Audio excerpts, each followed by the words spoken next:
करें भाई। Crystal field theory, molecules की हाइब्रिड स्टेट पता करने का तरीका ये है ना। चलो, और एक बार इस पे नजर मार लो कि इसमें हमें समझना क्या है। सीएमआई मतलब एम्प्टी ऑर्बिटल प्रोवाइडर, लीगेंड मतलब क्या हुआ, लोन पेयर डोनर, न्यूट्रल को डाइपोल बोल दिया, नेगेटिव को उसने पॉइंट चार्ज बोल दिया, जिसका कोई वैसे जनरल में मीनिंग नहीं है। कभी थियोरेटिकल क्वेश्चन आएगा तो टिक कर देंगे, कोई आरपी असाइनमेंट में पूछा होता है जनरली ना। सीएमआई और लीगेंड के बीच में उसने कहा जी एक आयोनिक बॉन्ड है। क्लियर, होता नहीं है हमें पता है, लेकिन उसने कहा आयनिक बॉन्ड है। उस बेसिस पे एक नाम रखा गया क्रिस्टल, क्योंकि आयनिक कंपाउंड्स का नेचर क्या होता है, क्रिस्टलाइन। दैट्स वाई इनको बोल दिया गया क्रिस्टल फील्ड थ्योरी। अब मैंने क्या कहा आपसे, जो सेंट्रल मेटल एटम और आयन है, उसका जो इलेक्ट्रॉन क्लाउड है, उसका जो इलेक्ट्रॉन क्लाउड है, जब तक उसको लीगेंड अप्रोच नहीं करता वो सिमेट्रिकल है, डीजेनरेट है। बट जैसे उसको लीगेंड ने अप्रोच किया, जैसे उसको लीगेंड ने अप्रोच किया, उसकी जो सिमेट्री है वो डिस्टर्ब हो गई। और जैसे ही उसकी सिमेट्री डिस्टर्ब हुई, क्लियर ना। अब आप सोचो ना, जो सीएमआई है उसके जो ऑर्बिटल है वो इलेक्ट्रॉन क्लाउड है, लीगेंड इलेक्ट्रॉन डोनर है, तो दोनों के बीच में रिपल्शन तो होना ही था। तो उस रिपल्शन की वजह से हुआ क्या, उस रिपल्शन की वजह से हुआ क्या इन द कोऑर्डिनेशन नंबर 6, उस रिपल्शन की वजह से हुआ क्या in the coordination number 6। Clear ना। वहां जो आपके पास एंगल्स है 90 डिग्री, वो जो ऑर्बिटल थे उन पे रिपल्शन ज्यादा लगा, तो उनकी एनर्जी ज्यादा हो गई। कोऑर्डिनेशन नंबर 6 बार बार कह रहा हूं। क्लियर। तो उनको बोल दिया E G orbitals, G for gerade मैंने आपको बताया था। क्लियर। और उसके बाद जो बिना बिना बिना एक्सिस पे वाले, मतलब X Y Y Z X Z, उन पे रिपल्शन कम हुआ, तो उनकी एनर्जी कम रह गई। ठीक है जी। अब जितने भी बिना या लेस रिपल्शन वाले थे, उनको बोला हुआ है हम लोगों ने क्या, T2G। और इससे ऊपर वालों को क्या बोला हुआ है, Eg। और इन दोनों के बीच के गैप की एनर्जी को बोला हुआ है हम लोगों ने delta octahedral, delta for difference over octahedral. और वैसे इसको बोलते हैं crystal field splitting energy, crystal CF field, S splitting, E for energy. और फिर अगर किसी ने CFSC निकालनी हो, बिल्कुल लास्ट मोमेंट पे ये काम किया था हमने, तो मैंने बताया एक सबशेल के 5 टुकड़े किए आपने, तो हर एक ऑर्बिटल को 1/5 1/, अब ये तो नहीं पूछो कि 5 टुकड़े क्यों किए, बिकॉज एक सबशेल में 5 ऑर्बिटल है, Y Z X Z, X Y Y Z X Z, और D X square minus Y square D Z square. तो हर एक के पास 1/5 आया, तो 3 जो थे T2G वाले 1/5 1/5 1/5, तो 3/5 हो गया। और जो दो बच गए 1/5 1/5 कौन वाले, EG वाले, उनको 2/5। तो मैंने आपसे क्या कहा था, किसी का लॉस किसी का बेनिफिट है, और किसी का बेनिफिट किसी का लॉस है। तो इन तीन का जो लॉस हुआ वो ऊपर वालों का बेनिफिट हो गया। If you want to calculate the crystal field splitting energy, you should apply -2/5 delta octahedral T2G electrons plus 3/5 delta octahedral EG electrons. तो जैसे जैसे इसमें इलेक्ट्रॉन्स भरते जाएंगे हम इसकी कैलकुलेशन करते चले जाएंगे। यहां तक किसी को कोई लग रहा है कि दिक्कत है तो बोल दो, क्योंकि मैंने ये रिवीजन किया ताकि बच्चे एक बार मेरे साथ लाइन में आ जाएं, क्योंकि हम इस चैप्टर का बैकबोन कर रहे हैं अब। ये वाला जो चल रहा है बैकबोन ऑफ द चैप्टर है। लो जी, अब मैं कोऑर्डिनेशन नंबर 6 की जगह पे coordination number 4, only for tetrahedral. Clear, सब जानते हैं टेट्राहेड्रल का बॉन्ड एंगल 120 डिग्री होता है बच्चे, 109। ठीक है, ठीक है जी, 109। तो अब जो आपके पास स्प्लिटिंग होएगी, अब जो आपके पास स्प्लिटिंग होएगी, अब जो आपके पास स्प्लिटिंग होएगी, कल छुट्टी है तुम्हारी, तुम्हारी तो लॉटरी लग गई।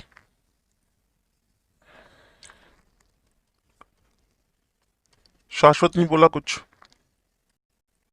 X Y Y Z X Z, D X square minus Y square, D Z square, इनको क्या बोला बच्चे हमने, EG। इनको हमने क्या बोल रखा है, T2G। अब थोड़ा सा हल्का सा ना तुम ही आइडिया दो, एक तो मैं तुम पे अपनी थॉट्स ओवरलैप करवाता रहूं, एक तुमसे पूछूं। अब जब भी इसको लीगेंड अप्रोच करेगा, एनर्जी तो इनकी बढ़नी बढ़नी है, वो तो है ही, क्योंकि लीगेंड ने रिपल्शन दिया, अभी समझाया था मैंने थोड़ी देर पहले। ठीक है, लेकिन जो बात मुझे अब करनी है वो क्या है, क्या 90 डिग्री वालों पर रिपल्शन लगेगा? थोड़ा सोच के बताना। 90 डिग्री वालों पे रिपल्शन अब कम लगेगा। अब उससे क्या हुआ, जो तुम्हारे ईजी थे वो नीचे रह गए, और जो तुम्हारे पास T2G थे, ठीक है ना, ये आपके पास कौन है, ईजी, ये कौन है, T2G, X Y, Y Z, X Z, ये भाई सब ऊपर चले गए। और इन दोनों के बीच के एनर्जी डिफरेंस को आप लोगों ने क्या नाम दे दिया, डेल्टा टेट्राहेड्रल। और ये आपके पास कौन है, बताया था उस दिन, जैसे, हाँ, बेरी सेंटर। और इस बेरी सेंटर से किसी का लॉस किसी का बेनिफिट, और किसी का बेनिफिट किसी का लॉस है, बताया था उस दिन भी। क्लियर?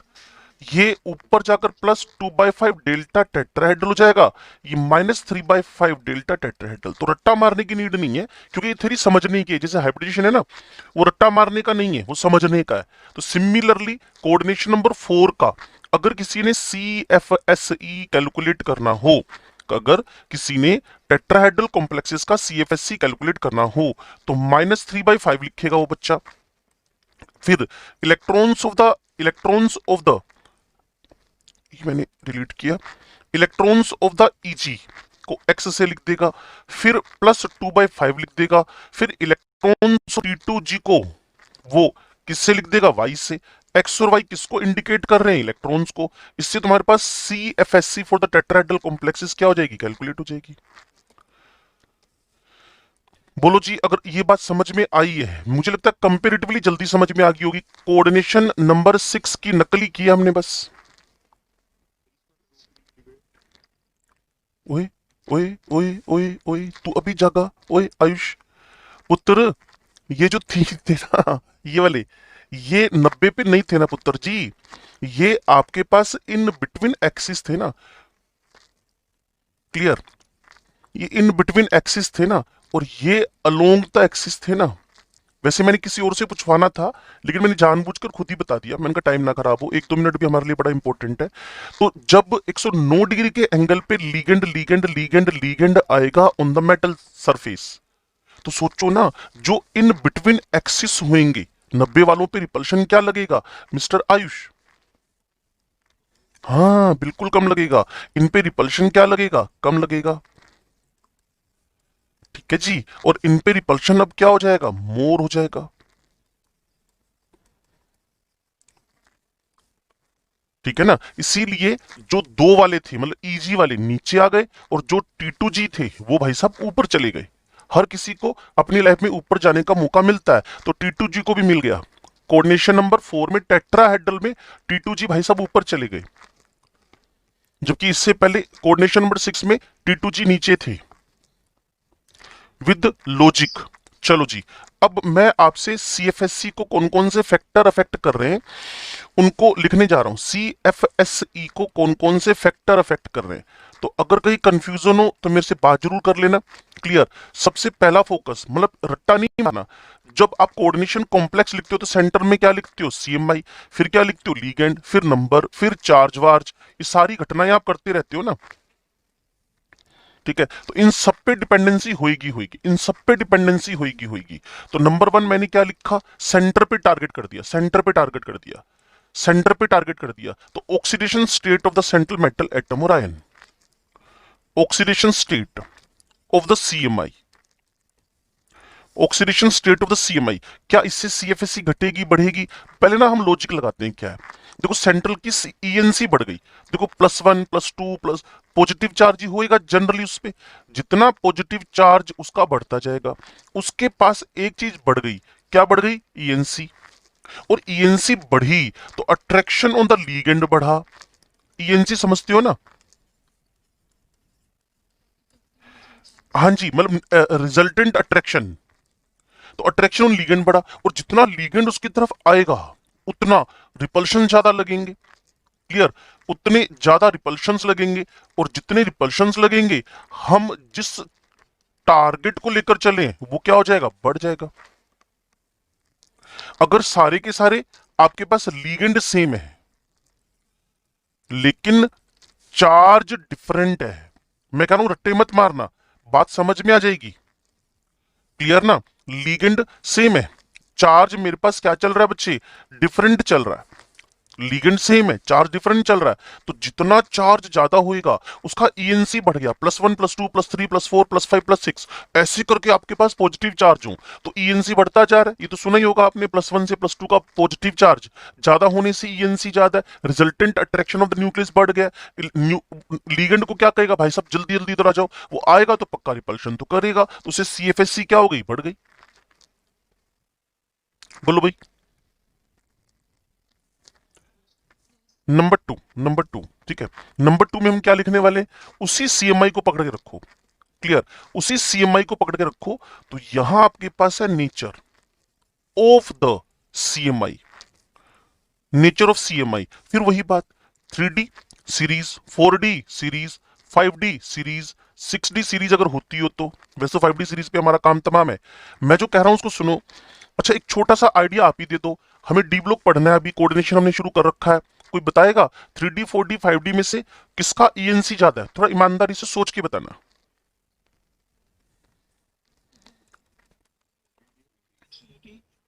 अच्छा, लेंथर एंड कॉन्ट्रैक्शन 3D में होता है। हाँ हाँ, वही ना। तो when we move from top to bottom, clear, when we move from top to bottom, when we move from bottom, ENC बढ़ता जा रहा है। तभी तो 3D से 4D बड़े हैं, लेकिन 4D से 5D अप्रोक्सीमेट सेम साइज के हैं। जर्कोनियम हाफेनियम का नाम सुना होगा, radius of zirconium is approximate equal to hafnium. Zirconium के पड़ोस में 41 नंबर पे टेंटलम टी ए पड़ा, उसके नीचे का HF के पड़ोस का 73 बराबर साइज का है। तो लेंथ एंड कॉन्ट्रैक्शन की वजह क्या है? भाई इलेक्ट्रॉन n-1 एफ में n-2 एफ में जाने लगते हैं। तो मैं एक सिंपल सी बात, ज्यादा उलझा नहीं रहा आपको, क्योंकि मैं बोलता जाऊंगा चीजें और उलझती चली जाएंगी। मैं सिंपल बोल रहा हूं, when we move from top to bottom in the 3D to 4D to 5D to 6D series, तो 3D से 4D हो सकता है 20-25% ही ईएनसी बढ़े, 4D से 5D पता है आपको ईएनसी अप्रोक्सीमेट 50% से बढ़ गया। सो जब भी कभी ईएनसी बढ़ेगा, वही सेम पुराना टोन मेरा शुरू हो गया। जब भी कभी nature of CMI 3D 4D 5D series से होगा, आपको पता है, निकल हो, अगर आपके पास निकल हो, कल परसों बता रहा था मैं, इसी के नीचे कौन पड़ा है, पीडी, उसी के नीचे कौन पड़ा है, पीटी। आपको पता है कि पीटी के 100% compound in the coordination number 4 without any tension square planar है, मतलब DsP2 है। आपको सोचना भी नहीं है, आपको इलेक्ट्रॉन कॉन्फ़िगरेशन भी नहीं बनाना, बस 4 कोऑर्डिनेशन नंबर देखो प्लेटिनम का इन द +2 ऑक्सीडेशन स्टेट। तो बिना सोचे समझे, चाहे क्लोराइड हो, चाहे उसके साथ में साइनाइड हो, चाहे पानी हो, चाहे अमोनिया हो, कुछ भी हो, टेंशन फ्री हो जाओ। क्यों भाई? क्योंकि प्लेटिनम का ईएनसी ही जबरदस्त बढ़ गया। प्लेटिनम का ईएनसी इतना जबरदस्त हो गया है, प्लेटिनम का ईएनसी इतना जबरदस्त हो गया है कि कोऑर्डिनेशन नंबर 4 में उसने ऑलवेज DsP2 हाइब्रिड स्टेट ही दिखाई है। टेट्राहेड्रल प्लेटिनम बनता ही नहीं इस दुनिया में, टेट्राहेड्रल प्लेटिनम बनता ही नहीं इस दुनिया में। तो अगर आप मेरी बात को एग्जैक्टली समझ पा रहे हो, तो हो सकता है आप तक रीच बन जाए कि जितना ईएनसी बढ़ेगा, भाई इस केमिस्ट्री में, ऑर्गेनिक केमिस्ट्री, इसके अलावा ये वाली केमिस्ट्री, इनमें आप सिर्फ ईएनसी से ढेरों बातें सिखा सकते हो। मोर ईएनसी, ज्यादा ईएनसी होएगा, जितना ज्यादा ईएनसी होएगा उतना सीएफएससी बढ़ती जाएगी। और इसीलिए बता रहा हूं कि डायरेक्टली प्रोपोर्शनल टू क्या हो गया, CFSE, crystal field splitting energy बढ़ गई in case of the 6D members और 5D members, but as compare to 3D 4D। अब तक मैं टारगेट किसको करके चल रहा था, अगर रट्टा नहीं मारना, सीएमआई को, सीएमआई का चार्ज, सीएमआई का नेचर। अब मैं तीसरे नंबर पे चल रहा हूं। अब श्योर मैं किस पे आने वाला हूं, आपको पता है, नेचर ऑफ लीगेंड पे। बिल्कुल ठीक है, रट्टा मत मारो, कॉम्प्लेक्स को लिख के रख लो, फैक्टर शैक्टर अपने आप याद हो जाएंगे। नेचर ऑफ लिगेंड, ठीक है जी। तो नेचर ऑफ लिगेंड में बड़ी सिंपल सी बात है, क्लियर। एक बुक पढ़ रहा था मैं इनऑर्गेनिक की, जिसका नाम मैं जनरली इनऑर्गेनिक में लेता रहता हूं, जेडीली। वो क्या लिखती है, carbon, nitrogen, oxygen and halogens, ठीक है। इसमें आप भी स्मार्ट हो, इसमें आप लोग भी स्मार्ट हो। लो जी, अब जितने बच्चे क्लास में बैठे हैं, कोई बता पाएगा out of these all which one is the good base?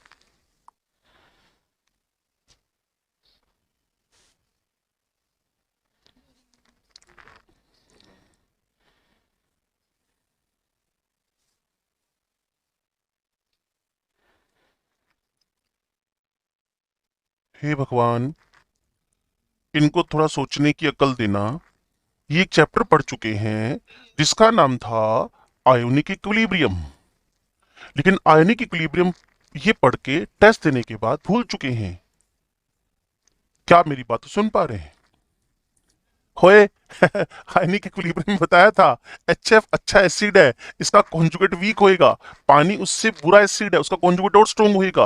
Ammonia उससे और बुरा एसिड है, उसका कॉन्जुगेट और स्ट्रॉन्ग होएगा। और मीथेन, ये मैं एक सेकेंड, ये ऐसे लिखना है मैंने, ये एसिडिटी का इंक्रीजिंग ऑर्डर है और ये बेसिसिटी का डिक्रीजिंग ऑर्डर है। पर आप लोग तो भूल गए, सब कुछ भूल गए आप तो। कॉन्जुगेट एसिड बेस थ्योरी हुआ करती थी कभी एक पुरातन काल में, है ये भगवान, प्राचीन काल में एक राजा हुआ करता था ना, तो प्राचीन काल में एक आयनिक इक्विलिब्रियम हुआ करता था। क्या बात है तो ये आपके पास केपी का डिक्रीजिंग ऑर्डर है और उधर से के का इंक्रीजिंग। तो every weak acid produces strong conjugate base. तो अगर मैं आपको लिटरली इस बातों से वर्ड टू वर्ड जोड़ूं, तो रट्टे मत मारना, बात को समझना। लीगेंड एक्चुअल में कौन है? Electron donor. Electron donor ligand कौन है? Electron donor. मतलब कौन? Lewis acid. वो तो हमने थ्योरी स्टार्ट होते हुए लिखा, लुईस बेस, मेरी गलती, लुईस बेस। ठीक है जी। तो लुईस बेस अगर है तो जितना अच्छा इलेक्ट्रॉन डोनर होएगा, जितना अच्छा इलेक्ट्रॉन डोनर होएगा, तो ध्यान से सुन लो, अगर मैं पीरियड के अंदर लेफ्ट टू राइट जा रहा हूं, क्लियर, एनाइंस की बात कर रहा हूं, तो बेसिसिटी आप देख पा रहे हो ना, क्या कर रही है? डिक्रीज कर रही है। ये मैंने आपको लिखवाया था और लिखवाऊंगा, बार बार लिखवाऊंगा। चैप्टर होगा ऑर्गेनिक केमिस्ट्री, टॉपिक होगा जीओसी। तो जब मैं जेडली बुक पढ़ रहा था तो carbon, nitrogen, oxygen and halogen, उसने कहा जिन पे भी कार्बन है, जहां भी कार्बन है वो अच्छे डोनर है, अच्छे बेस है। जहां नाइट्रोजन है वो पुअर है, ऑक्सीजन वाले उससे पुअर है और हेलोजन वाले उससे पुअर है। ऐसा उसने एक जनरल स्टेटमेंट लिख दिया। उस जनरल स्टेटमेंट को मैंने यहां उठा लिया। बोलो भाई। तो नेचर ऑफ लिगेंड जितना पावरफुल लिगेंड होएगा, जितना नेचर ऑफ लिगेंड में स्ट्रेंथ ऑफ लिगेंड ज्यादा होगी, उतनी उसकी क्रिस्टल फील्ड स्प्लिटिंग एनर्जी क्या हो जानी है? बढ़ जानी है। इसके नीचे एक सीरीज लिखवा दूं मैं, जिसको बोलते हैं spectrochemical series. Spectrochemical series check करना। ये इंक्रीजिंग स्ट्रेंथ और अकेली बेसिसिटी उसमें फैक्टर नहीं है, उसमें उसका किलेशन भी, मतलब रिंग बनाना भी, उसके अंदर उसका सेल्फ स्ट्रेंथनिंग बॉन्ड जो हम सीखेंगे, वो जल्दी सीखेंगे, वो भी, मतलब सारे मिलाजुला के फैक्टर एक स्पेक्ट्रोकेमिकल सीरीज बनी हुई है। स्ट्रेंथ ऑफ लिगेंड का इंक्रीजिंग ऑर्डर IBR आप चेक कर रहे हो, हेलाइड पीछे पीछे है। उसके बाद SCN माइनस है, सुन पा रहे हो, समझ पा रहे हो? Chloride, sulphide, fluoride and hydroxide. एक बार नजर मारो, इन दोनों में से पीछे पीछे लिस्ट में, पीछे पीछे ये दोनों छा रखे हैं। इसका कोड सिंपल वाला बना लेना, वैसे काम का नहीं होता लेकिन मैंने फिर भी कोशिश की है। इस बार स्टूडेंट्स क्लास से फ्री हुए, ऑनलाइन चले गए। इस बार स्टूडेंट क्लास से फ्री हुए। इस बार हिंदी समझते हो थोड़ी बहुत? ये क्या लिखना है, ड डू क्या लिखना है यहां पर? इस बार स्टूडेंट क्लास से, ऐसे याद कर लो, फ्री हुए।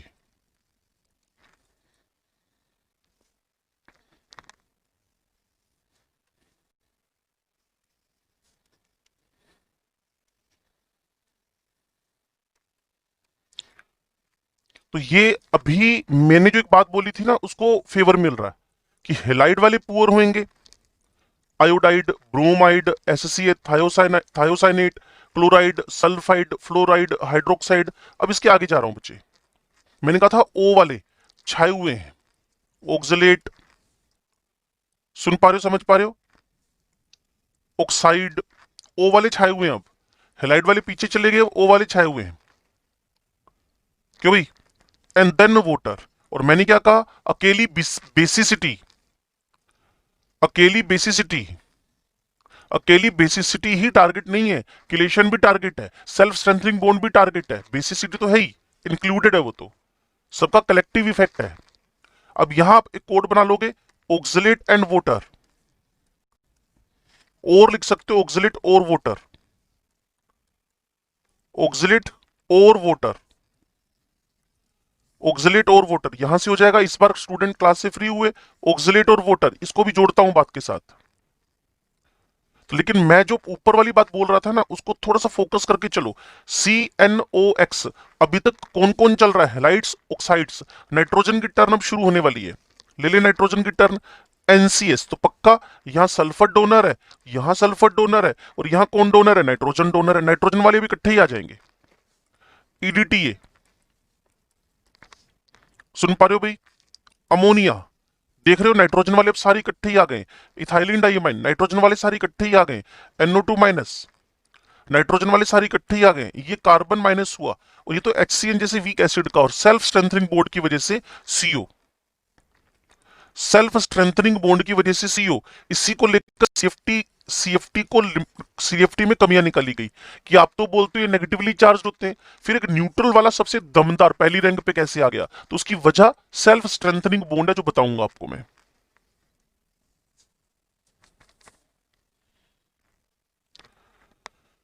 तो फोकस अगर कर पा रहे हो, तो सबसे पहले फोकस कहां किया? CMI पे। CMI में कहां किया? उसके चार्ज पे। फिर क्या किया? उसके नेचर पे। फिर किस पे? लिगेंड पे।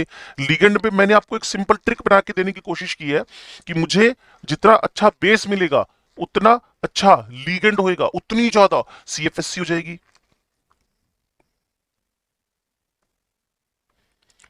फिर ये सारे के सारे नाइट्रोजन वाले इकट्ठे आ गए एक लिस्ट में, यहां तक। और लास्ट वाले दो कार्बन आ गए। हाँ जी बेटा, हाँ जी, हाँ जी। ये लिखा ना, increasing strength of the ligands, spectrochemical series. अब तुम इसमें एक बात मैंने बार बार बोली, और शायद 7वीं 8वीं में बोल रहा हूं, हेलाइड हेलाइड हेलाइड हेलाइड, ठीक है? फिर ओ ओ ओ ओ, उसके बाद N N N N N, फिर कार्बन कार्बन। देखो बिल्कुल परफेक्ट बात चल रही है। जीडीली वाले ने देखकर ही तो बोला होगा कुछ ना कुछ।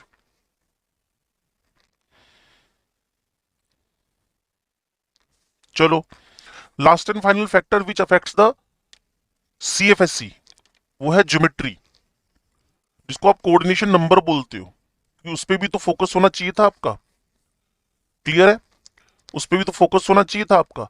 और एक बात बता दूं, आप ही बता दो चलो, डेल्टा टेट्राहेड्रल डेल्टा ऑक्टाहेड्रल में से ज्यादा कौन होएगा? सोच के बताना। 6 लिगेंड और 4 लिगेंड में रिपल्शन ज्यादा कौन देगा? देगा ना? तो हाँ, ऑक्टाहेड्रल देगा ना, मतलब उसके अंदर गैप ज्यादा होएगा, ऐसे करके ना गैप ज्यादा होएगा।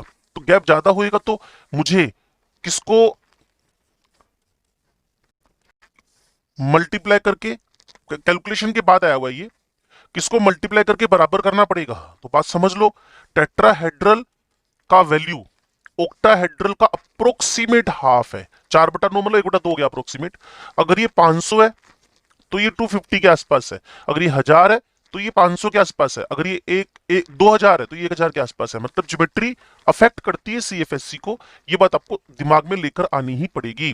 अगर फिर भी भूल जाओ तो इसको देखकर जल्दी से इसको देखकर सारी सारी बातें आप कर सकते हो। चलो, इसका चार्ज, इसका नेचर और ज्योमेट्री, कहानी खत्म। इसका चार्ज, इसी का नेचर, इसका भी स्ट्रेंथ पावर नेचर, और ये किसको इंडिकेट करेगा?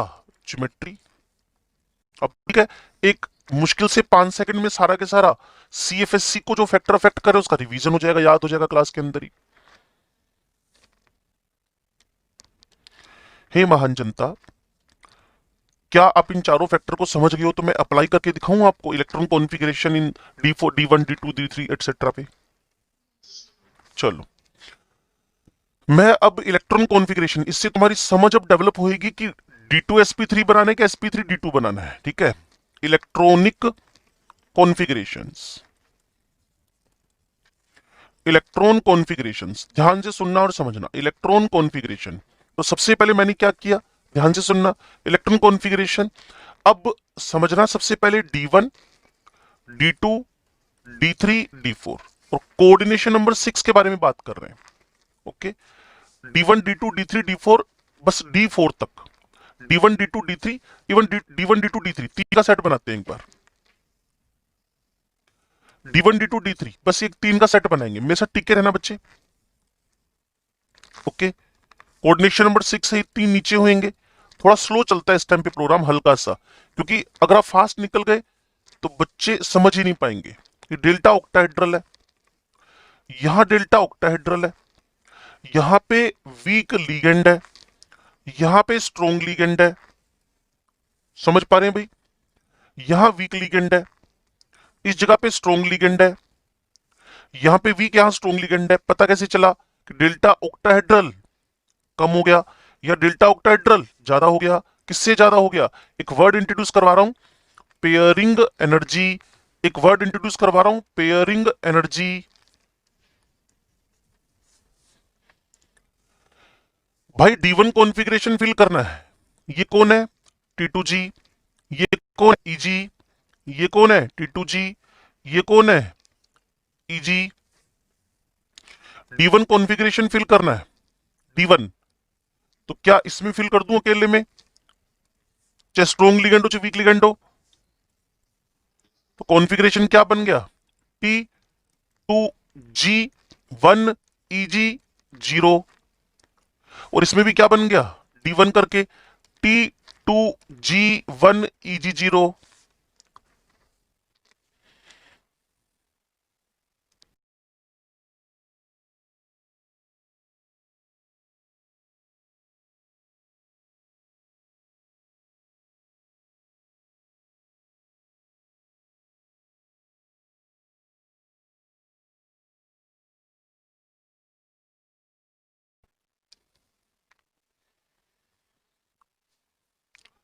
D1 T2G, ये हो गया T2G1 EG0। अब इसके नीचे मैं इसको थोड़ा सा मैं जूम इन करके समझाता हूं, सुनो। यहाँ D2, अब मुझे प्लीज गाइड करो आप लोग, नहीं तो फिर मजा नहीं आएगा क्लास का ना। बताना, D2 हो और आपके पास वीक लिगेंड हो तो एक और भर जाएगा यहाँ पे, इसमें भी ऐसे भर जाएगा। हर्ट्ज रूल लगेगा ना बच्चे, T2G2 EG0, T2G2 EG0, है ना? D3 हो तो एक और भर जाएगा, चाहे वीक लिगेंड हो चाहे स्ट्रॉन्ग लिगेंड हो, T2G3 EG0, T2G3 EG0। Got it और नॉट? अब जो बात मैं आपसे कहना चाहता हूं प्लीज उसको ध्यान से सुनना। मेरे पास कॉन्फ़िगरेशन, चाहे वो D1 हो, चाहे वो D2 हो, चाहे वो D3 हो, चाहे मेरे पास कॉन्फ़िगरेशन 1 2 3 कोई भी हो, और इधर लीगेंड वीक हो या मेरे पास स्ट्रॉन्ग लीगेंड हो, इसको भूल जाना। जो मैंने ये बनाया ना, इसको भूल जाना, ये भूल जाना, बिल्कुल भूल जाना। क्लियर है? इसको याद रखना, जो फाइनल कंक्लूजन लिख रहा हूं। कोऑर्डिनेशन को इतना लंबा चैप्टर नहीं है, लेकिन बच्चों के दिमाग में पूरा डालना भी तो है। मैं तो भूल ही जाता हूं ना कि आपने +2 में कर रखा है, मैं तो भूल ही गया इस बात को।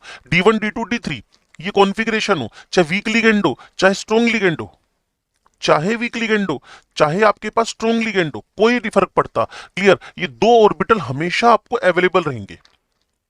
क्लियर? दैट्स वाई इनका जो हाइब्रिड स्टेट है वो क्या रहेगा? D2sp3। जो बिल्कुल नहीं समझ पाए यूं समझ ले कि n-1 d के दो ऑर्बिटल, ns का 1 ऑर्बिटल, क्लियर, और np के 3 ऑर्बिटल। क्लियर? क्योंकि आपको टोटल 6 ऑर्बिटल चाहिए ना कोऑर्डिनेशन नंबर 6 के लिए, आपको टोटल 6 ऑर्बिटल चाहिए ना कोऑर्डिनेशन नंबर के लिए। तो दो तो ये अवेलेबल हो गए लोअर वाले n-1d वाले, और एक NS अवेलेबल हो गया, और 3 NP अवेलेबल हो गए। तो जब D1 D2 D3 हो, इधर स्ट्रॉन्ग लिगेंड हो और वीक लिगेंड हो, कोई फर्क नहीं पड़ता। Hybrid state is always always always always always always D2sp3। क्या आप इस बात को एग्जैक्टली अपने दिमाग में डाल पाए कि अगर मेरे पास 1 2 3 कोई भी कॉन्फ़िगरेशन हो, वीक लिगेंड हो, स्ट्रॉन्ग लिगेंड हो, D2sp3 हाइब्रिड स्टेट ही होगी, चाहे वो वीक हो चाहे स्ट्रॉन्ग हो कोई फर्क नहीं पड़ता, सेंट्रल मेटल एटम कोई हो कोई फर्क नहीं पड़ता, configuration should be 1 2 3, then hybrid state is always D2sp3। अब आपको लिखना कुछ नहीं है, बस पहचानना है कॉन्फ़िगरेशन क्या है भाई 1 2 3, लिगेंड क्या है आपने कहा 1 2 3 है तो लिगेंड को मारो गोली, सीधा आंसर निकालो D2sp3। और इससे CFSC भी आराम से कैलकुलेट हो जाएगी। Crystal field splitting energy -2/5, clear. नीचे कौन गया था T2G, और यहां कौन गया था ऊपर EG।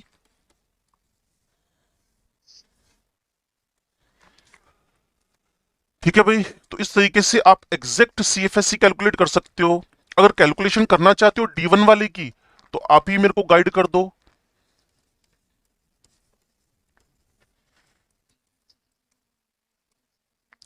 कैलकुलेशन बच्चे -0.4, फिर -0.8, फिर -1.2, डन।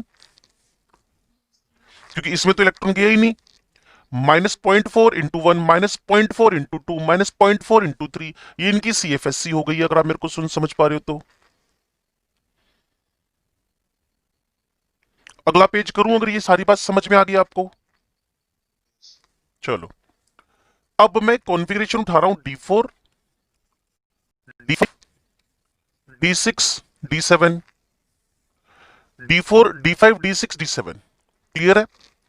अब वही सेम हरकतें करेंगे हम लोग। नीचे 3 है, ऊपर 2 है, नीचे 3 है, ऊपर 2 है। यहां जो CFSC का डेल्टा ऑक्टाहेड्रल है वो कम रह गया, यहां डेल्टा ऑक्टाहेड्रल ज्यादा, और किससे ज्यादा हो गया भाई, किससे कम हो गया, पेयरिंग एनर्जी से।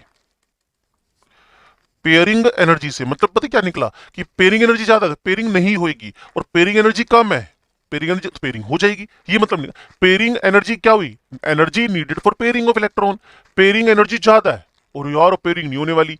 इसका मतलब अब अगर मुझे वीक लिगेंड की प्रेजेंस में, स्ट्रॉन्ग लिगेंड की प्रेजेंस में, सुन पा रहे हो, वीक लिगेंड की प्रेजेंस में, स्ट्रॉन्ग लिगेंड की प्रेजेंस में मुझे D4 कॉन्फ़िगरेशन लिखना पड़ता है T2G, और ये कौन है EG। तो मेरे साथ रहना और मेरी हेल्प करते रहना भाई, क्लियर। मेरी हेल्प मतलब आप अपनी हेल्प कर रहे हो। D4 कॉन्फ़िगरेशन लिखना है जी वीक लिगेंड की प्रेजेंस में, 1 2 3 एंड ऊपर चला गया 4, ठीक है। तो क्या बन जाएगा T2G3। सभी बच्चों के लिए है, जिन बच्चों को आता है वो रिवीजन कर रहे हैं, जिनको नहीं आता वो रिवीजन नहीं सीख रहे हैं। अच्छा बताओ, अब तो ये ऑर्बिटल यूज हो गया, अब तो एक ही बचा और मुझे 6 कोऑर्डिनेशन नंबर बनाना है। तो हाइब्रिड स्टेट क्या हो जाएगी sp3d2। कोई फर्क पड़ता है, हाँ फर्क ये पड़ता है कि शेल की जो टाइप है वो n है, जबकि इससे पीछे शेल क्या था n-1 था, n-1 था, ठीक है। तो अगर मैं इसकी जगह D4 configuration for the strong ligand भरता हूं, D4 configuration for the 1 2 3 and 4, तो कॉन्फ़िगरेशन क्या हो जाएगा T2G4 EG0। और अब ये दोनों खाली पड़े हैं मेरे पास, तो हाइब्रिड स्टेट क्या हो जाएगी D2sp3। होना दोनों ने ऑक्टाहेड्रल ही है, उससे कोई फर्क नहीं पड़ता, होना दोनों ने ऑक्टा, हाँ बोलो बोलो। लेकिन इस, सुनो सुनो सुनो, यही मैं सोच रहा था कि कोई पूछेगा पक्का। अब विभू तुम खुद ही आंसर दे दोगे, तुम खुद ही आंसर देने वाले हो। इसमें से एक अवेलेबल होएगा, इसमें से एक, इसमें से 3, अब आगे एनडी। अब इसकी और इसकी एनर्जी डिफरेंस देखो कितना खतरनाक है। Is it possible to hybrid और मिक्स टुगेदर, यही कह रहा हूं, यही कह रहा हूं। अगर एक नीचे के दोनों उठ जाए और NSNP के साथ हो जाए, एक N-, मुझे इनके साथ प्रॉब्लम नहीं है, मुझे पता है प्रॉब्लम किसके साथ है, इसका इसके साथ प्रॉब्लम है।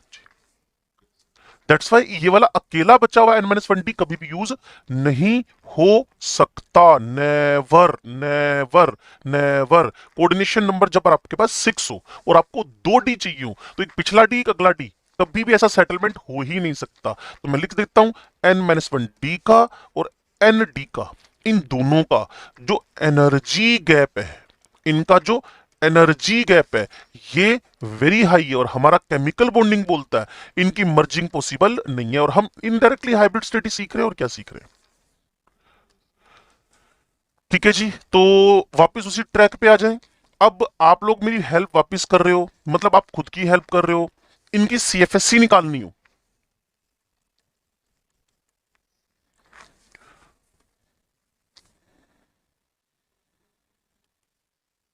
डन है?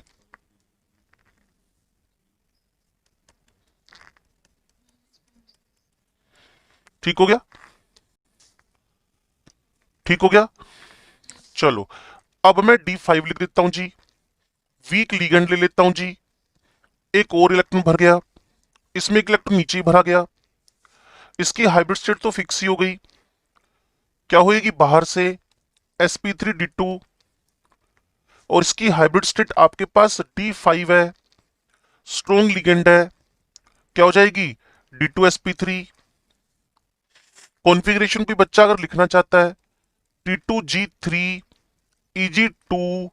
इसका कोई लिखना चाहता है T2G5 EG0। कोई बच्चा अगर CFSC लिखने में इंटरेस्टेड हो तो आई थिंक जीरो लिख देगा। अगर इसमें CFSC लिखने में इंटरेस्टेड हो तो माइनस का 2.4 लिख देगा। चेक कर लो अगर कंफ्यूजन है तो। बोलो।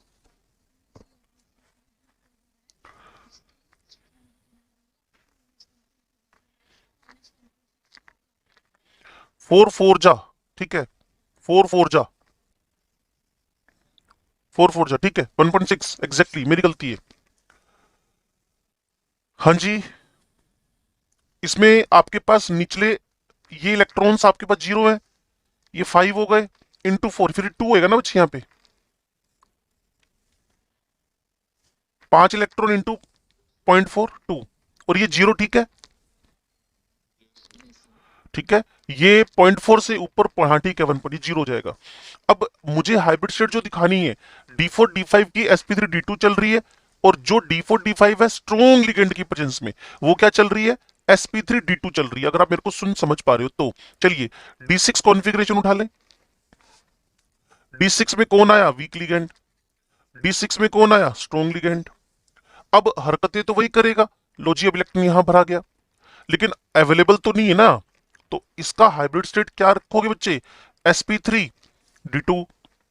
या स्ट्रॉन्ग लिगेंड तो इलेक्ट्रॉन यहां भर जाएगा, इसका वही रहेगा D2sp3। निचला अवेलेबल हो जाएगा ना। ठीक है, इसका कॉन्फ़िगरेशन कोई लिखने में इंटरेस्टेड होएगा तो क्या लिखेगा? T2G4EG2। इसका क्या लिखेगा? T2G6EG0। अभी 4 इलेक्ट्रॉन का मल्टीप्लाई कितने से हो गया? 0.4 से। 1.6 इसका कितने से हो गया? 0.6 से। तो 1.2। तो बताओ CFSC क्या आ रही है?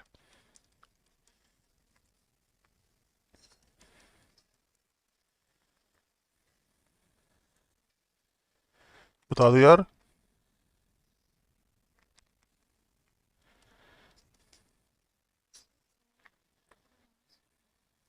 पहले वाले की 6 4 जा 24, ऊपर 0.62 जा 12। तो दोनों का डिफरेंस। ठीक है भाई। चलो, अब D7 कॉन्फ़िगरेशन की तरफ बढ़ने से पहले छोटी सी बातें और बता दूं। अगर कभी हाइब्रिड स्टेट sp3d2 हो और D2sp3 sp3d2 हो तो फर्क क्या है, डिफरेंस क्या है, सिमिलरिटीज क्या है, सब कुछ लिखेंगे इसके बारे में। अब पहली बात, इसमें यूपी ज्यादा है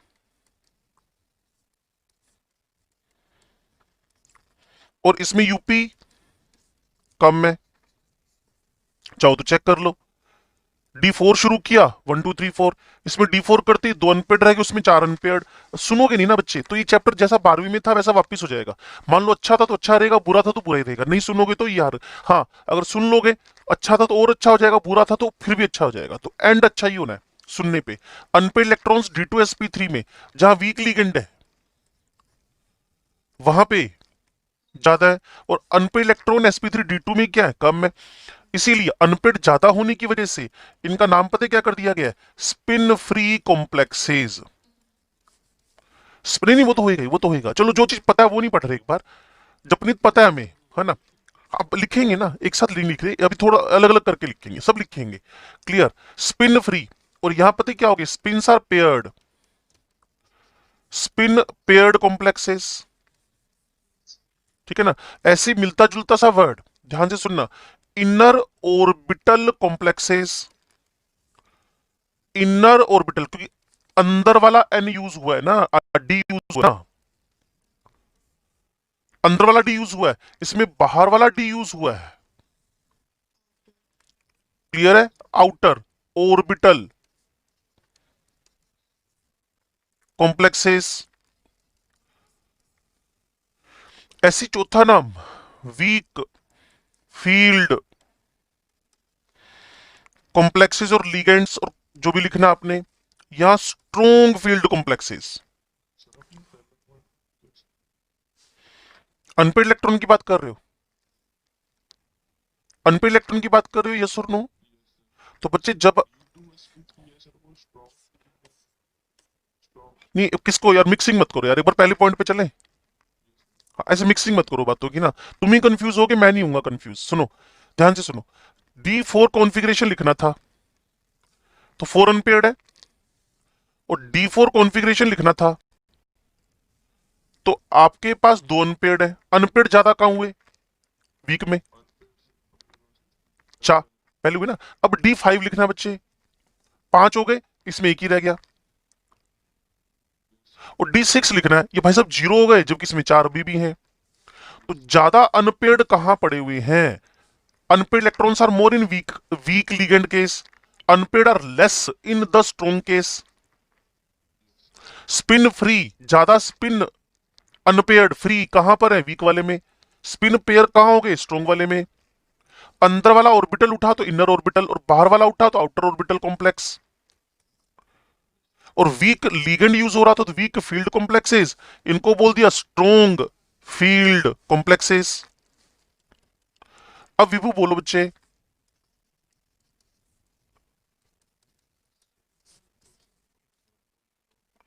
क्या आ रहा है बता।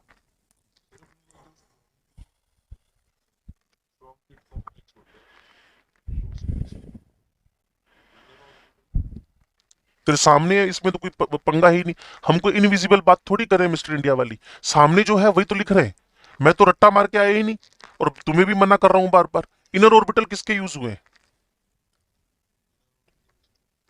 N N minus one D ना, D2sp3 का मतलब क्या हो, इनर ऑर्बिटल यूज हो रहे हैं। तो वीक फील्ड के केस में ही हो रहे हैं, ये देख।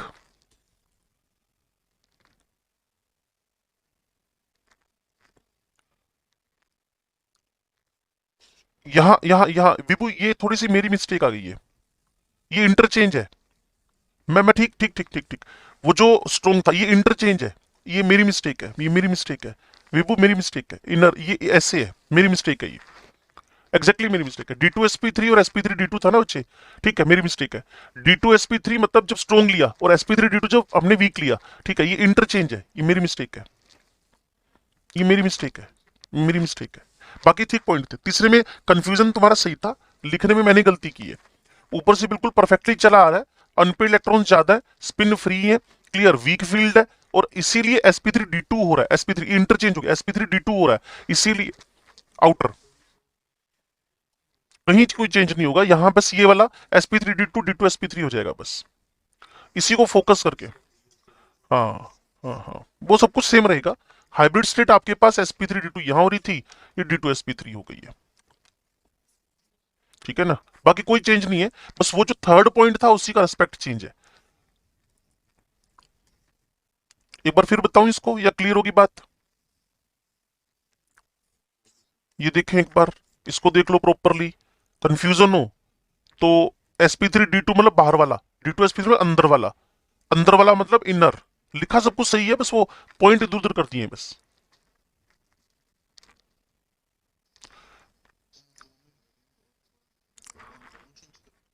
सिर्फ हाँ, हेडिंग sp3d2 बच्चे, और थर्ड पॉइंट इंटरचेंज, वो फ्लो में लिखने में गलती की है। हाँ हाँ हाँ हाँ हाँ हाँ हाँ, ठीक है ठीक है। वहीं से चलता रहा ना, लेकिन यहाँ फ्लो लगातार बन गया तो तीसरा ऊपर से देख के लिख दिया। हम्म।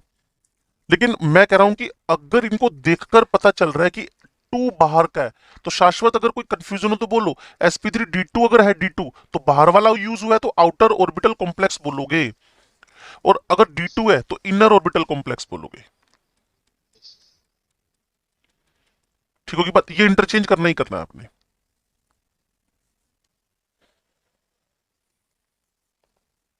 बोलो भाई। हाँ, तो एक बात और आ रही थी विभू के दिमाग से, वो वाली बात थी लो स्पिन और हाई स्पिन कॉम्प्लेक्सेस, वो तो आप समझ ही गए हो। Low spins, high spins, unpaired electron जब ज्यादा हो, हाई स्पिन कॉम्प्लेक्सेस। ऐसे ना, ये मान लो 10 बुक्स पढ़ते हो ना, तो वहां से इकट्ठे कर करके बच्चे को हाइब्रिड सेट बाद में मैटर करती है, वर्ड्स ज्यादा मैटर करने लगते हैं।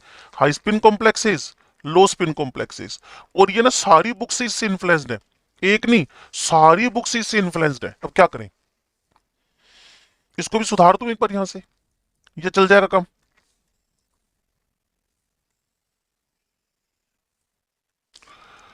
ये तीसरा नंबर, ये चौथा नंबर, ये हमने वीक ले रखा है, ये हमने स्ट्रोंग ले रखा है, ये मैंने sp3d2 यूज किया, तो nsnp मतलब क्या हुआ, आउटर हुआ, और ये d2sp3 तो क्या हुआ, इनर हुआ। ठीक है, अब मेरे पास d6 तक तो हो गया, d4 d5 d6 का कोई समरी बना ले जैसे पहले बनाई थी, तामझाम सारा ना करना पड़े। d4 d5 d6 d7, ठीक हो गया, दो लाइनें खींच दी, वीक लिगेंड लिख दिया, स्ट्रोंग लिगेंड लिख दिया, डेल्टा ओक्टाहेड्रल कम लिख दी, डेल्टा ओक्टाहेड्रल ज्यादा लिख दी। ठीक है जी, वीक लिगेंड के केस में सारे बाहर वाले, स्ट्रोंग लिगेंड के केस में सारे अंदर वाले। चाहो तो एक एग्जांपल ले लो, क्लियर, चाहो तो एक एग्जांपल ले लो, Fe पर पानी जोड़ दिए 6, और Fe पर साइनाइड जोड़ दिए 6, ठीक है, +3 -3, ठीक है। आयरन तो अपने ओरिजिनल में ही पड़ा है +3 में, इसमें तो कोई कंफ्यूजन नहीं है, आयरन तो +3 में पड़ा है ना बच्चे। तो सबसे पहला काम क्या होता है, इलेक्ट्रॉन कॉन्फ़िगरेशन लिखना। Iron is on 26 number, 3d5 4s 0, 3d5 4s 0, बिना इलेक्ट्रॉन कॉन्फ़िगरेशन लिखे आप कुछ नहीं कर सकते। उसके बाद लीगेंड कैसा है, वीक, पानी वीक लीगेंड है। साइनाइड कैसा है, स्ट्रोंग, सेकंड रैंक पे है, सेकंड रैंक पे है स्पेक्ट्रोकेमिकल सीरीज के अंदर। क्यों भाई, वीक लिगेंड, स्ट्रोंग लिगेंड। अब क्या हुआ, splitting, delta octahedral, delta octahedral, यहां कम रह गई है, ज्यादा हो गई, किससे, पेयरिंग से, किससे, पेयरिंग से। क्लियर, वैसे तो हमें अब कुछ तामझाम करने की नीड है ही नहीं, पता है d4 d5 d6 में, d4 d5 d6 में वीक लिगेंड होएगा तो हाइब्रिड स्टेट क्या होएगी, sp3d2, और जब स्ट्रोंग लिगेंड होएगा तो क्या होएगी, d2sp3। ये ऑलरेडी किनारा हो चुका है यहां से समरी में, तो पीछे जितना तामझाम किया था सब खत्म हो जाएगा। इसको तुम क्या बोल दोगे, high spin, spins are high, spins free, weak field, outer orbital complex, ऐसे नाम रख दोगे।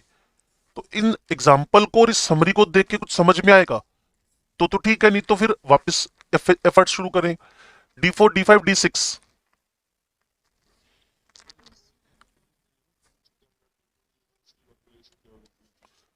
हाँ जैसे पीछे लिखे थे वो वाले ना, हाँ वो पूछते हैं जनरली। जैसे अब ये ये 5 है, तो वीक लिगेंड था, तो पता है कि हमें T2G भरना है, तो नीचे 1 2 3, क्लियर, फिर 4 5, तो ये 3 और 2 भरे जाएंगे। ये थोड़ा सा दिमाग में रखना ही पड़ेगा, और ये 5 है तो सीधा यही भर दो, क्योंकि ऊपर जाने की हिम्मत ही नहीं पड़ रही, पेयरिंग एनर्जी ज्यादा थी।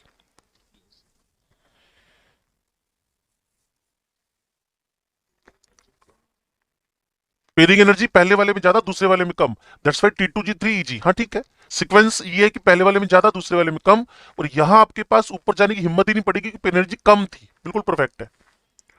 लाइन ये बनती थी कम है क्योंकि परफेक्ट एनर्जी, पेयरिंग एनर्जी कम होने से ऊपर जाने की हिम्मत ही नहीं पड़ेगी। परफेक्ट है, आपकी लाइन परफेक्ट है। हाँ भाई, इतनी बात समझियो तो मैं कॉन्फ़िगरेशन नंबर 8 9 10 का किनारा करूं।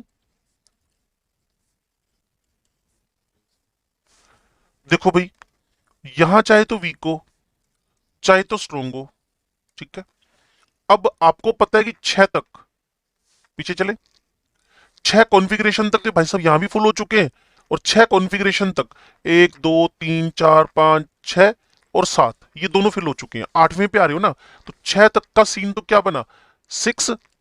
सुनो बच्चे ध्यान से, वापस लिख रहा हूं, 1 2 3, फोकस कर रहे हो, 1 2 3, हाईलाइट करूं, D7 भरना है भाई। 1 2 3 4 5 6 7, 1 2 3 4 5 6 7, 8वां यहां भर जाएगा इसमें, 1 2 3 4 5 6 7, 1 2 3 4 5 6 7 8।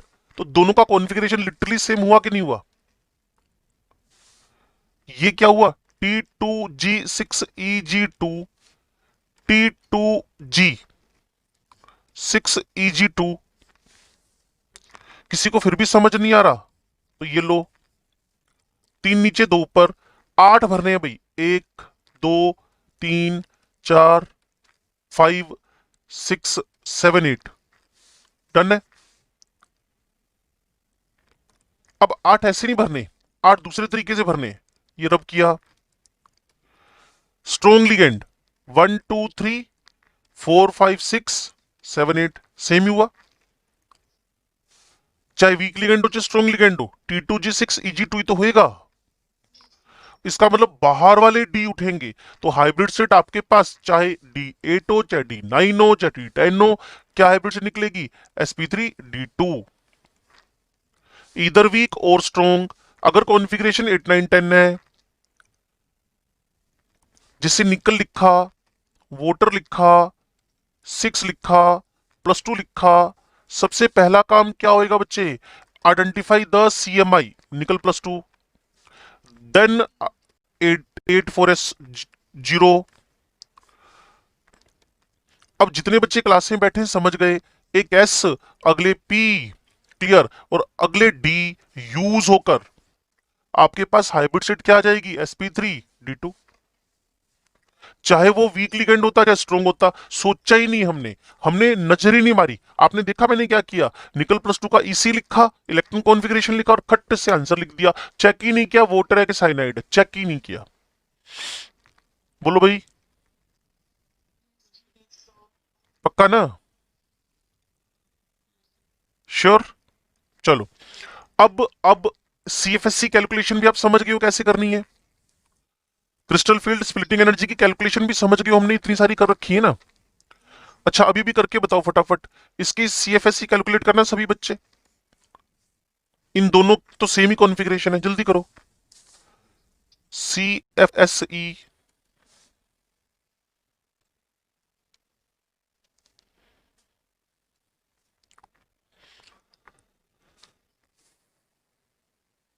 दोनों की सेम ही कॉन्फ़िगरेशन है। ये 6 4 जा 24, और 6.46, हाँ 24, और ये 12, दोनों का डिफरेंस, और माइनस की जगह प्लस, हाँ माइनस ही आएगा, ठीक है, परफेक्ट है।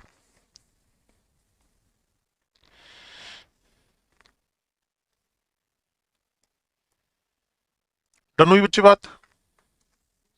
चलो, अब थोड़ा सा कलर वलर पे फोकस कर ले।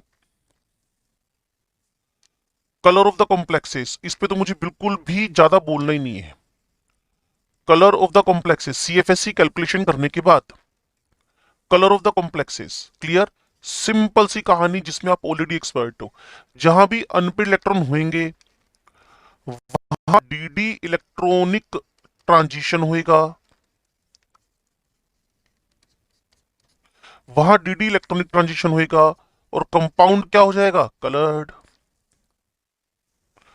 जहां भी अनपेड इलेक्ट्रॉन्स होंगे वहां DD इलेक्ट्रॉनिक ट्रांजिशन हो जाएगा, और जैसे ही इलेक्ट्रॉनिक ट्रांजिशन होएगा वहां कंपाउंड कैसा हो जाएगा, कलर्ड। हमने S ब्लॉक पढ़ा होता तो हम पक्का एक ना व्हील बनाकर रहते ऐसे।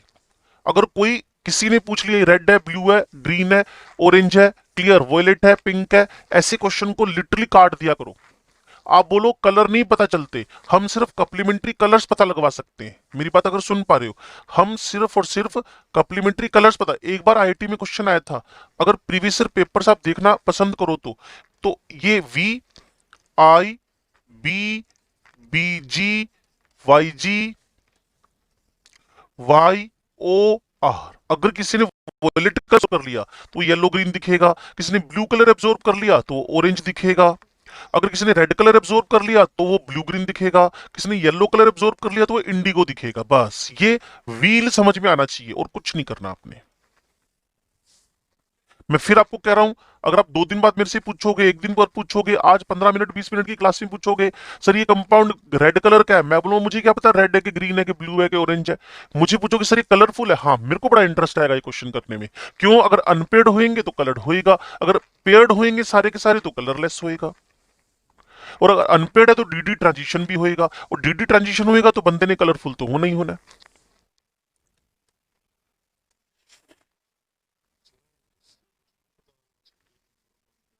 नेवर, नेवर, नेवर, नेवर, ऐसा कोई दुनिया में रूल ही नहीं बना, नहीं तो पक्का मेरे तक तो पहुंच ही जाना था वो, कि नंबर ऑफ इलेक्ट्रॉन देखकर कोई कलर पता लगा पाए। आज तो कोई रूल ही नहीं बना ऐसा।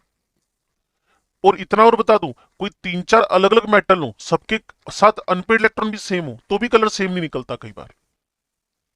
कोई पूछेगा एक अनपेड से ग्रीन ही होता है, ऐसा चैलेंज करने वाला कोई है ही नहीं इस दुनिया में। क्लियर ना? लिगेंड की स्ट्रेंथ पे भी डिपेंड कर रहा होगा, ज्योमेट्री पे भी डिपेंड कर रहा होगा, सारी चीजों पे डिपेंड। इसीलिए सिर्फ इतना पता चल सकता है, अगर वॉयलेट का एब्जॉर्प्शन किया है तो YG होएगा, ऑरेंज का एब्जॉर्प्शन किया तो ब्लू होएगा, इंडिगो का एब्जॉर्प्शन किया तो येलो होएगा, और येलो का एब्जॉर्प्शन किया तो इंडिगो होएगा। बस इतना इतना ठीक है।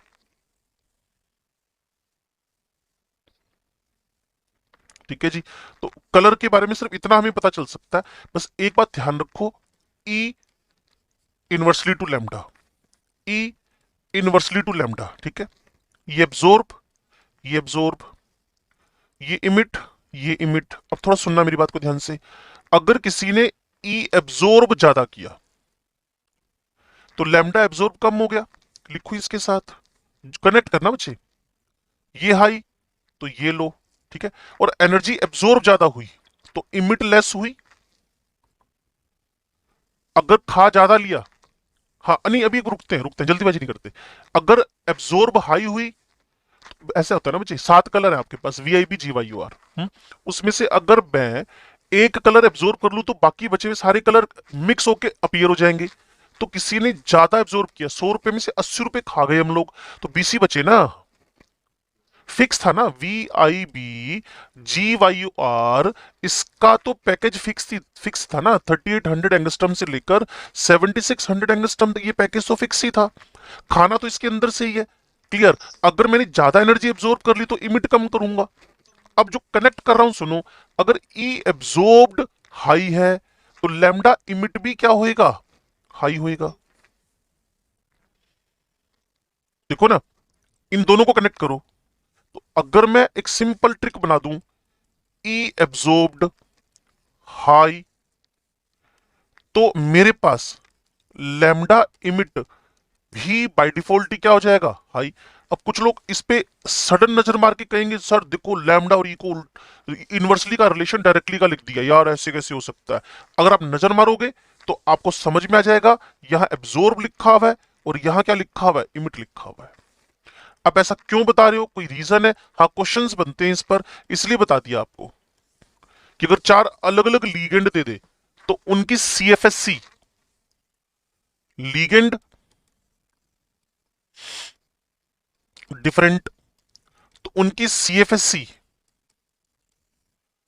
CFSC अलग अलग। अगर CFSC बढ़ेगी तो जो लैम्डा इमिटेड है वो हाई रेंज में क्या हो जाएगी? चली जाएगी। तो उनका लैम्डा हाई, मतलब रेड कलर का अपीयरेंस उनमें ज्यादा होगा। आपको पता होगी रेड कलर की वेवलेंथ क्या होती है? ज्यादा। ठीक है। इस पर इक्का दुक्का एक दो क्वेश्चन ना हमारे सिनॉप्सिस में मिल जाएंगे।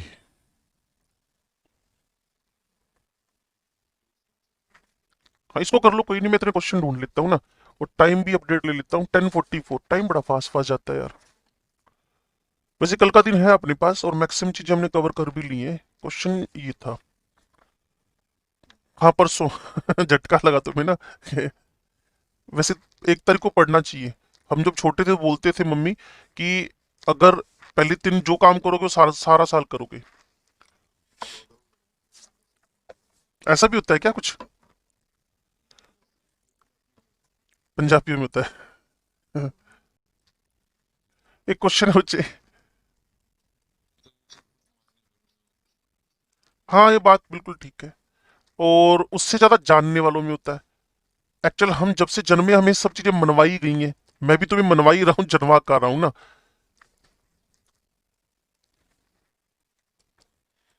ये सब मान ही रहे हो तुम लोग। बच्चे देखना, निकल यहां भी -+2 है, यहां भी निकल +2 है, यहां भी निकल +2 है। क्वेश्चन है इस बुक के अंदर। फिर इसने पता है क्या कहा है? डेल्टा ऑफ हमें डेल्टा ओ ऑक्टाहेड्रल, ये तो पक्का कि NO2 अभी थोड़ी देर पहले आया ही था, स्ट्रोंग है। पानी सबसे वीक है, ये ऑक्टाहेड्रल है। फिर इसने लिख दिया वेवलेंथ ऑफ रेडिएशन एब्जॉर्ब्ड, ये डेल्टा एब्जॉर्ब्ड है। ये तो फिर उल्टा ही हो जाएगा, वो तो क्वेश्चन ही सिंपल बना दिया उसने। ये डेल्टा ऑक्टाहेड्रल ये ज्यादा हुआ तो ये क्या हो जाएगा? कम हो जाएगा। पानी, अमोनिया, NO2। और इसके नीचे मैं अपनी तरफ से क्वेश्चन बना देता हूं, lambda emit, NO2, ammonia, water. अगर ऊपर वाला समझा तो कंफ्यूजन जीरो, ऊपर वाला नहीं समझा तो कंफ्यूजन के अलावा और कुछ नहीं। ये यहां एब्जॉर्ब दिया था ना मैंने, जो क्वेश्चन पढ़ा ना उसने लिखा था hence wavelength of radiation absorbed, तो पानी वाले का एब्जॉर्ब्ड ज्यादा था ये वाला। ये तो स्प्लिटिंग है ना बच्चे, तो NO2 स्प्लिट ज्यादा करेगा, तो इसकी एब्जॉर्ब्ड एनर्जी ज्यादा है, इसकी एब्जॉर्ब्ड एनर्जी ज्यादा है, इसकी एब्जॉर्ब्ड ज्यादा है। स्प्लिटिंग बच्चे है ना। तो लैम्डा एब्जॉर्ब्ड क्या होगी? कम होगी, और लैम्डा इमिट उल्टे रेंज में आ गई। ऐसा लिखा नहीं है, एक क्वेश्चन होगा जो मेरे दिमाग में बार बार ये क्लिक कर रहा था, इसलिए मैंने कनेक्ट किया था इसको। बोलो भाई। ठीक है। इसके अलावा फिर वो जो कलर है उसको ज्योमेट्री तो अफेक्ट करती करती है। एक एग्जांपल और इसमें से मैं ज्योमेट्री को कलर को लेके उठा लेता हूं। जैसे मेरे को इसने दिया हुआ है ज्योमेट्री ऑफ द कॉम्प्लेक्सेस में CO है, वाटर 6 है, ऐसा वहां भी आया था एक ना, आपके क्या नाम था उसका, केमिकल इक्विलिब्रियम के फजान सॉरी ली चैटलियर में।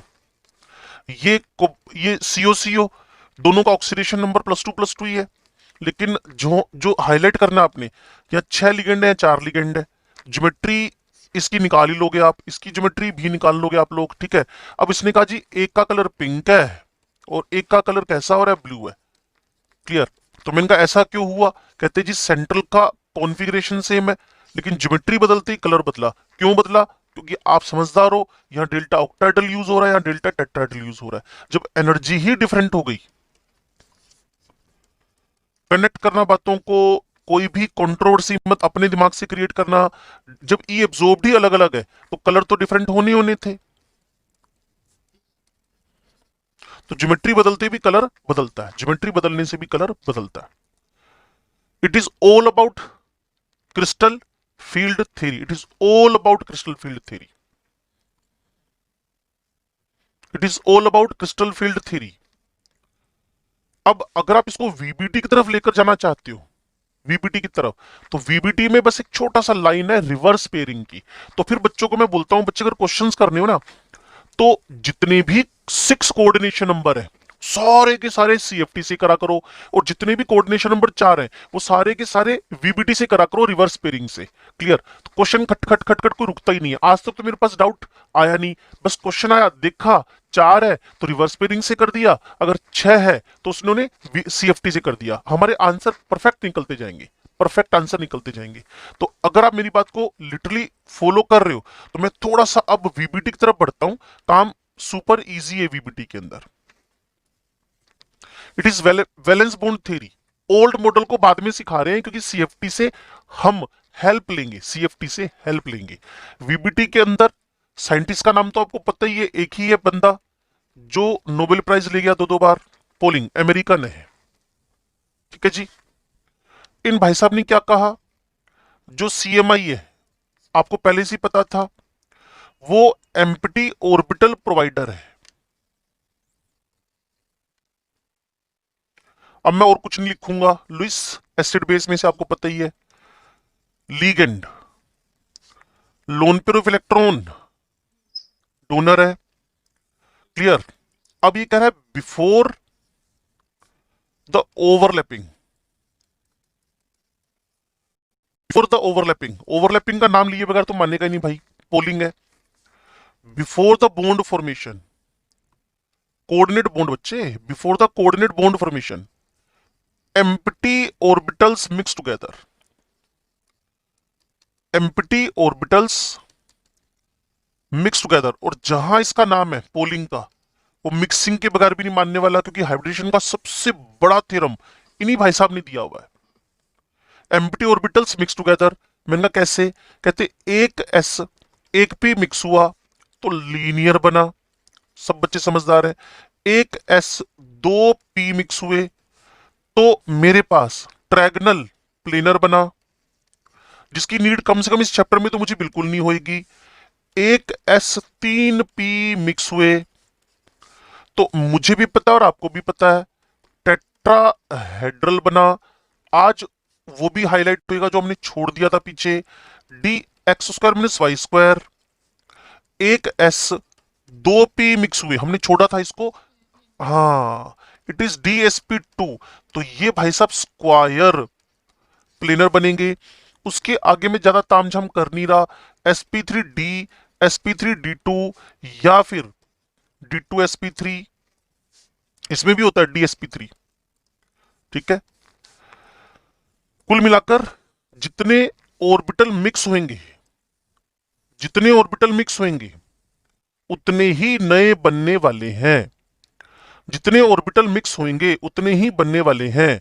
अब इन भाई साहब ने पता है क्या किया, आपको पता है ये जो पोलिंग था ना, इसने किसी भी कंपाउंड को थ्योरेटिकली चेक नहीं किया। फिर बता रहा हूं, इस भाई ने किसी भी कंपाउंड को थ्योरेटिकली, इस भाई ने सबके मैग्नेटिक मोमेंट कैलकुलेट किए लेबोरेटरी में, और फिर उससे पता लगाया यार ये sp3d2 होना चाहिए, d2sp3 होना चाहिए। इस तरीके से इसने काम किया। इसको पता ही नहीं था स्ट्रेंथ ऑफ लिगेंड के बारे में, इसको पता ही नहीं था कुछ भी ऐसा। आपने सोचा कि अगर स्ट्रॉन्ग लिगेंड हो, अगर मैं वीबीटी प्योर लिखूं ना, मैं स्ट्रॉन्ग वीक लिगेंड का नाम ही नहीं लिख पाऊंगा। दूसरी बार बोल रहा हूं, अगर मैं प्योर वीबीटी लिखूं, ओनली वीबीटी, तो मुझे पता ही नहीं होता कि स्ट्रॉन्ग लिगेंड है वीक लिगेंड है, कुछ पता ही नहीं इस थ्योरी के अंदर। तो स्ट्रॉन्ग लिगेंड की प्रेजेंस में पता है क्या होता है, एक वर्ड इंट्रोड्यूस करवा रहे हैं, रिवर्स पेयरिंग। मान लो कॉन्फ़िगरेशन आपके पास ये है और लीगेंड भाई साहब आगे स्ट्रॉन्ग, तो इन्होंने एक और वर्ड यहां लगता है बुक्स के अंदर मैं पढ़ता हूं, फोर्सफुल पेयरिंग। तो कहीं ना कहीं उसके जैसा हिटिंग है, जैसा किस में हुआ था पीछे, CFT में। और अगर वीक लिगेंड हो तो नो इफेक्ट, कोई फोर्सफुल पेयरिंग होने वाली नहीं है। कहती समझाओ, ऐसे तो कुछ नहीं पता चल रहा, पता तो चल रहा होगा लेकिन समझ लेते हैं एग्जाम्पल के थ्रू। सबसे पहले कोऑर्डिनेशन नंबर 4 के तीन चार एग्जाम्पल उठाता हूं, और वो भी स्टार वाले एग्जाम्पल। 1053 हो चुके हैं बच्चे।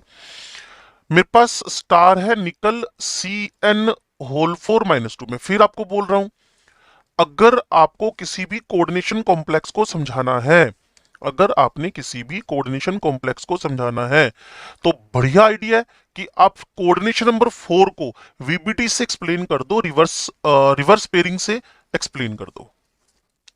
लो जी, ये स्टार है, ढेरों पीएमटीज के, ढेरों आईआईटीज के, ढेरों आईआईटी के, जेई के, मेन के ढेरों बार आए हुए क्वेश्चन है। सबसे पहले निकल क्या लिखा, +2। निकल क्या लिखा, +2। इस पे तो ऑब्जेक्शन नहीं किसी को, निकल +2 क्यों लिख रहे हो, किस पे भी ऑब्जेक्शन है? कोई बोलेगा सर निकल -2 है, अरे एंटिटी का चार्ज है वो। Configuration 3d8 4s0, configuration 3d8 4s0, configuration 3d8 4s2। ठीक हो गया। यहां लीगेंड कैसा है, स्ट्रॉन्ग। यहां लीगेंड कैसा है, वीक। यहां लीगेंड कैसा है, first rank, CO, very powerful. ठीक है भाई। निकल का कॉन्फ़िगरेशन 1 2 3 4 5 6 7 8। एक सेकंड बस, मैं थोड़ा सा पेन की टिप छोटी कर लूं जिससे समझ में आ जाए। ये 8 इलेक्ट्रॉन, ठीक है। इसके अंदर भी सेम हालत, 1 2 3 4 5 है, ये 8 है, और ये भाई साहब खाली पड़े हुए हैं, ये भाई साहब खाली पड़े हुए हैं। आगे देख लें, 1 2 3, ये 8 हो गए, और यहां है। अब जो मैं कहूंगा उसको थोड़ा फोकस करके सुनना, और अगले आधे पौने मिनट में क्लास फ्री कर देंगे, क्योंकि मेरी अगली क्लास भी बैक टू बैक की चल रही है।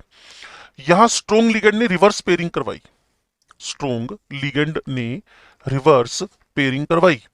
1 2 3 4 5 6 7 8 रिवर्स पेयरिंग हो गई। ये डी बेचारा एक खाली रह गया। 4p पूरा 4s पूरा खाली पड़ा हुआ है, 4s पूरा खाली पड़ा हुआ है, 4p पूरा खाली पड़ा हुआ है। क्लियर। यहां भी रिवर्स पेयरिंग ना ना ना ना ना बिल्कुल नहीं, क्योंकि लीगेंड कैसा है, वीक। ये खाली पड़ा हुआ है, ये खाली पड़ा हुआ है। यहां स्ट्रोंग था, तो रिवर्स पेयरिंग हो जानी है। 1 2 3 4 5 6 7 8 9 10। अब 4 लीगेंड आएंगे, एक इस जगह, एक इस जगह, एक इस जगह, एक इस जगह। तो हाइब्रिड स्टेट क्या हो जाएगी इसकी, DsP2। इसकी हाइब्रिड क्या हो जाएगी, sp3। और इसकी हाइब्रिड स्टेट भी क्या हो जाएगी, sp3। It is all about the 3 complexes with coordination number 4। बोलो जी। हाँ बच्चे, यही तो खासियत है N-1D और NS में, तो इतनी बढ़िया फ्रेंडशिप है ना। इनके इलेक्ट्रॉन तो एक दूसरे के अंदर खेलते रहते, इनके बच्चे इधर, इनके बच्चे इधर, आराम से जाते हैं दूसरे के घर। इनका डेल्टा ई ही इतना स्मॉल है कि कॉपर्स को और क्रोमियम को अलग से दिखाना शुरू कर दिया 1 से 30 तक। क्यों, क्योंकि वो एक्सेप्शनल केस बने इन दोनों की बदमाशी की वजह से। क्योंकि इन दोनों की एनर्जी लेवल क्या है, दोनों का अप्रोक्सीमेट सेम है। ठीक है जी। हाँ जी। ये तीनों तो स्टार है, ये तीनों तो स्टार है। मिलते हैं बच्चे फिर ना, अगली वो कितने में स्टार्ट है मुझे पता नहीं, लेकिन है